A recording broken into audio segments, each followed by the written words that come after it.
So you can see on this eye, the outer casing's cracked and the insert pops out. So I got to replace this eye. And then on this rod, the insert keeps popping out of this bottom guide.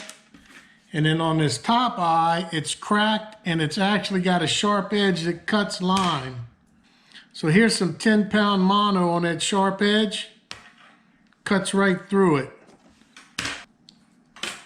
And just to show you how sharp they can be, this is 20-pound braid. Look at that, cuts right through 20-pound braid.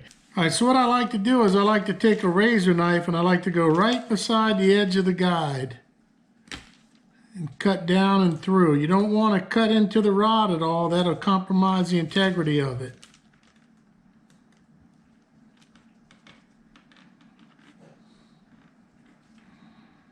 So try to cut down on each side of it. Sometimes a box cutter gives you your best grip. You're able to control it better. Once you get the majority of it cut out, you can see if you can just pop it out of the epoxy just like that. And once I get it popped out of the epoxy, you can see the whole wrapping will pretty much just come right off the rod.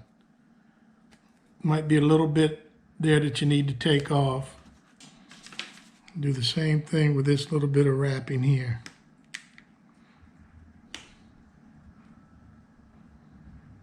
I'm going to cut through the wrapping, but not into the rod blank at all.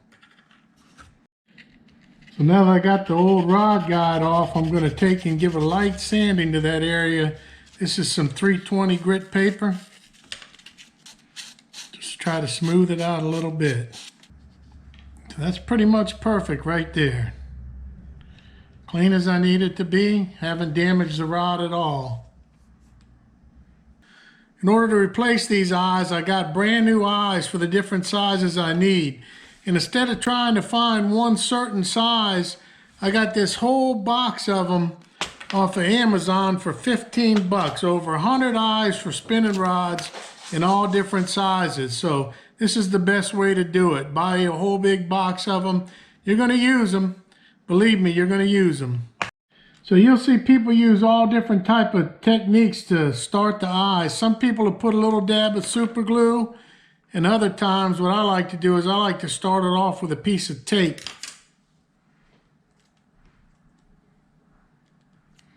With the tape you can keep adjusting it over and over and over. So like right there, I just had to get it close. And then I can line it up.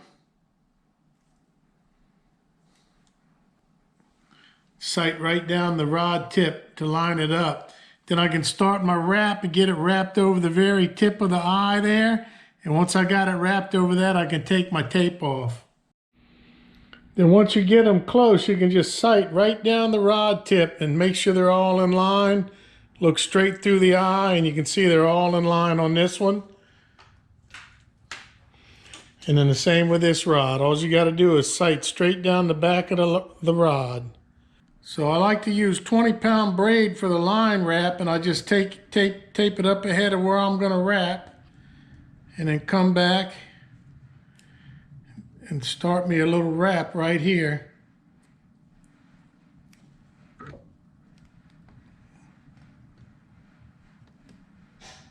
Make you a couple wraps and then double back the other direction to lock it down. I find the easiest way to keep tension on it is just let it come off of a spinning reel with the drag set loose.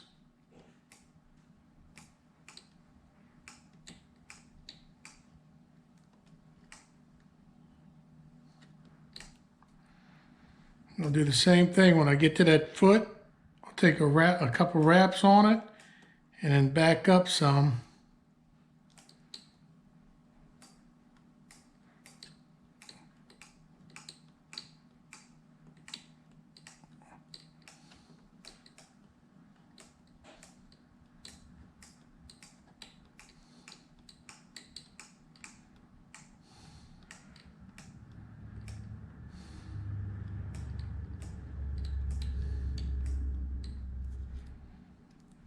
Once you get a good amount of turns started, you can go ahead and cut your line.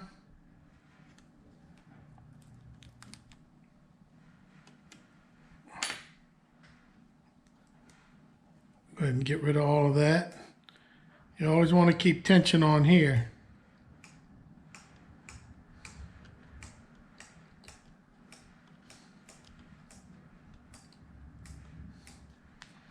At this point, I can actually even untape the guide.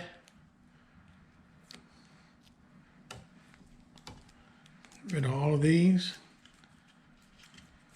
Make sure I keep it in line and just keep wrapping.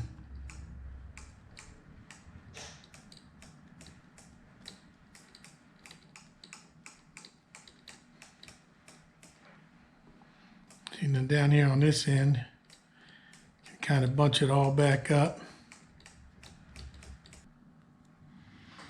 Okay, so at this point in time, you're going to stop and make your little loop out of monofilament that you can use to pull back through the end of the eye. So I'll take this little monofilament loop and I'll temporarily tape it on both sides. And I'll get my tension back on here.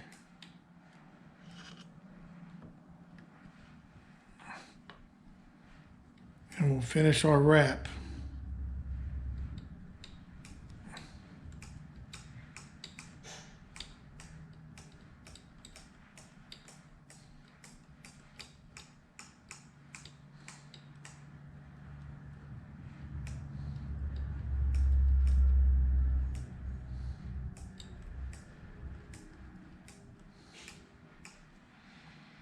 Okay, so once I get it to this point, I'm going to go ahead and hold tension on it, and I'm going to go ahead and cut the line. I'll come through this mono loop at the end of my line up here. This is where it takes a bunch of different hands at one time. Go ahead and untape it.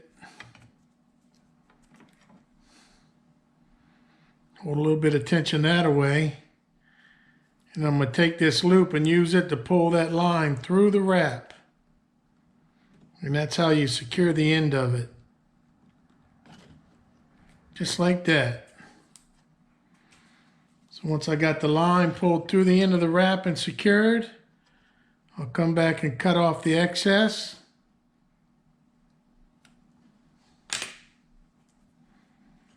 I'll check for alignment.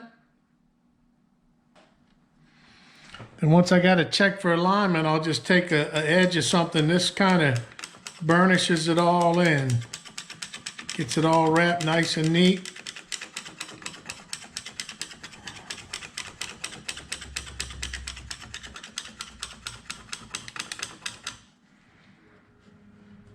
So you can see right there, that's all wrapped. Ready to be epoxied. So now I'm ready to epoxy my eyes. I got it set up in this little jig I made that I wound it on also. And to epoxy it, I use Gorilla Glue 5-minute epoxy. I'll use some little hors d'oeuvre skewers to stir it and also to apply it. Okay, this Gorilla Glue comes with a little paddle stirrer that's in between the two handles. When you get it, all you do is pop that out. You can use this to stir and scrape it also. So it doesn't take much epoxy to do one of these eyes. So what I do is I just mix it in a spoon. You want to give it a real good mix. Make sure everything's blended extremely well. And once you got it blended all together real well, the application is real simple. You just take and smooth some on.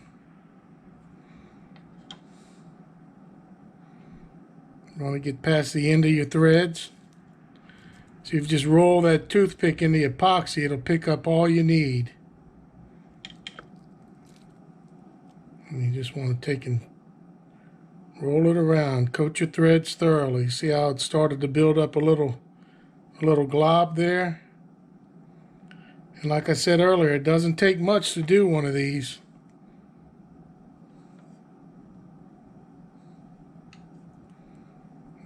And we'll just make sure we get everything everywhere.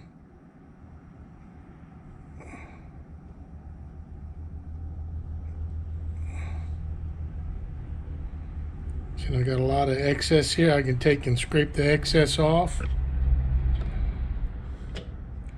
And I'll just roll it. I want to make sure I get a little dot behind the eye here. Up in the very tip. Keep any moisture from wicking up inside there, which it shouldn't. Once this is on, it'll be a total seal. And you can see wherever you got excess there.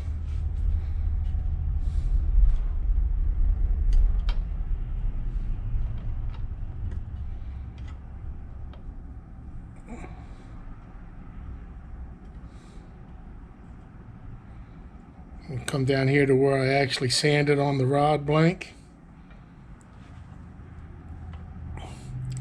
On this particular end, I had 2 eyes that I had done. So we get some epoxy applying on this one. And we'll do just like we did that other one. We'll get a little drop up here on the eye itself.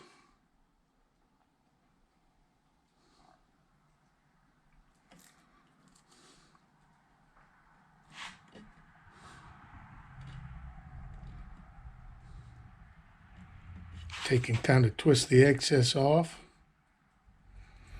All right, then once you think you got a good epoxy coat on them, you might have some bubbles in there. So the next thing you do is you take a little bit of heat and you apply and twist. This will help level it all out, and it'll also bring all the bubbles to the top. That's good for that one.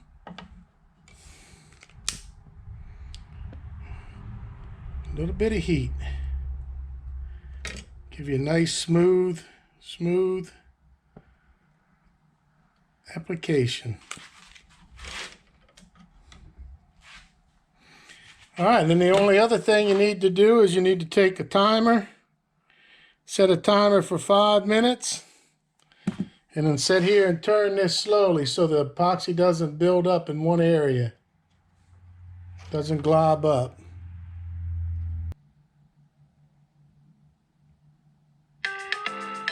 Alrighty, well that's 5 minutes on our timer. You can see this eye right here. Look how beautiful that came out. Perfect, almost like a factory epoxy job. So this eye also came out really, really good. You can see that little bit of heat takes all the bubbles out. Really makes it nice. I know this is kind of a fishing hack way of redoing an eye, but look how pretty that is. That's just as good as the factory wraps on these ugly stick rods. Only thing left to do now is get out there and catch some fish with it.